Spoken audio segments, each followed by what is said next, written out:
Kalau sudah ada pasien corona sembuh dengan terapi plasma, kenapa terkesan dipersulit? Ditulis oleh Ca Anton di siber.com. Hai, bertemu lagi dengan Suara Rahma di channel Daily News. Terapi plasma sudah ada sejak lama, tak ada yang baru sehingga semestinya orang-orang yang mengatakan diri sebagai ahli di bidang kedokteran mestinya paham atau kepikiran terkait hal ini di tengah pandemi corona yang belum ada obatnya. Terapi plasma sendiri masuk dalam vaksin pasif. Hal tersebut seperti yang sudah dijelaskan oleh Dok Mo ketika wawancara di Kompas TV. Uji coba terapi plasma sudah ada yang sembuh, namun herannya cara ini seperti tak segera dilakukan dengan serempak secara nasional.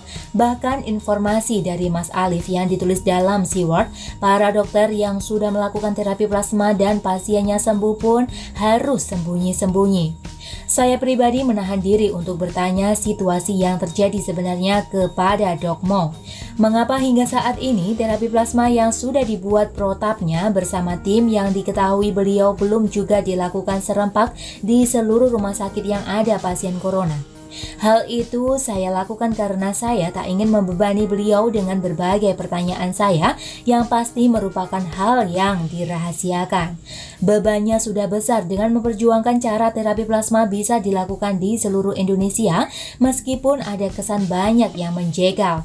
Jadi biarlah semuanya keluar dan dipublikasikan oleh Mas Alif selaku pimpinan Siward.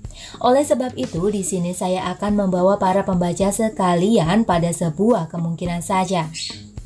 Saya pernah punya teman yang bergelut di bidang penjualan farmasi, kenalan yang bergerak di bidang apotik pun ada.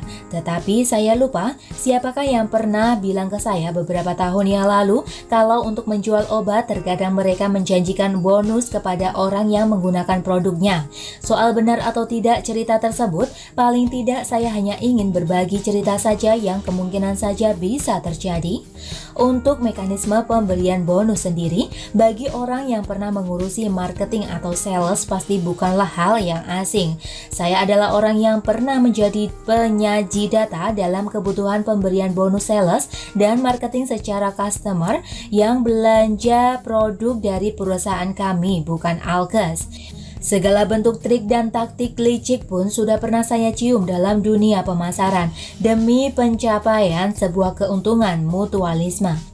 Pertanyaannya adalah, apakah ada kaitannya terapi plasma seperti dipersulit itu dengan potensi bonus yang akan hilang jika harus menggunakan terapi plasma dalam metode medis? Hal itu mengacu pada cerita Mas Alif yang mengatakan adanya mafia Alkes.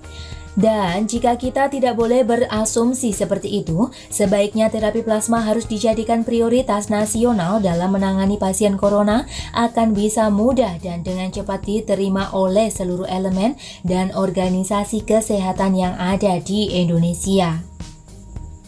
Lalu pertanyaan selanjutnya adalah, mengapa para orang pintar di bidang medis dan sejenisnya seperti bungkam dan tidak mau bersuara untuk segera menjadikan terapi plasma program nasional untuk pasien corona? Ya, mungkin karena mereka sudah dianggap hebat, kerap menjadi narasumber, namun mereka telat mengajukan terapi plasma untuk solusi penyembuhan pasien corona. Gelar mereka pun akan dipertanyakan dan pada akhirnya berdampak pada tempat mereka bernaung. Selanjutnya adalah bagaimana dengan instansi atau lembaga-lembaga terkait penelitian dan lain sebagainya yang notabene dibiayai oleh pemerintahan? Mengapa mereka nggak mau bersuara untuk menyerukan dan membantu untuk menjadikan terapi plasma diterapkan secara serentak jika memang sudah ada bukti yang sembuh dengan metode tersebut? Dan bahkan hampir seluruh dunia pun sudah mulai melakukan hal itu. Yang mungkin kita bisa membayangkan terlebih dahulu bagaimana lembaga atau instansi yang dibiayai pemerintah tetapi kalah cepat dengan Dok Mo dan kawan-kawan dalam membuat protap terapi plasma serta bergulat untuk bisa dijadikan itu sebagai solusi penyembuhan corona. Maka kalau saya bosnya akan bilang, tutup saja atau paling tidak ganti semua petinggi dan orang-orang yang ada di sana. Hal di atas memanglah sebuah asumsi, tetapi paling tidak asumsi tersebut bisa saja terjadi di dunia antah berantah yang berisi manusia-manusia individuality seperti saat ini. Di mana demi uang, bantuan bencana pun bisa dikorupsi, hak rakyat jelata pun bisa disunat dengan dalil administrasi dan lain sebagainya. Belum lagi pemenangan tender yang tidak fair melalui kong kali kong yang menjurus pada suap pun hal yang sudah menjadi rahasia publik ketika ada masalah korupsi terungkap. Lalu, bagaimanakah dengan Jokowi? Mengapa beliau terkesan diam saja? Bukankah katanya SeaWorld itu peliharaan istana? Tetapi mengapa kok peliharaan istana itu sulit untuk menggolkan terapi plasma yang digagas oleh tim yang diketuai oleh Dokmo? Kalau diam saja, tidak mungkin Jokowi meminta ke Menkes menanggapi surat dari Dokmo. Oleh sebab itu, semoga segala perhitungan dan pertimbangan Jokowi segera selesai dan segera bertindak tanpa beban. Dan bagaimana menurut Anda teman-teman? Silakan tulis komentar di bawah. Jangan lupa like, subscribe, dan share. Artikel ini bisa dilihat secara lengkap di halaman siwer.com.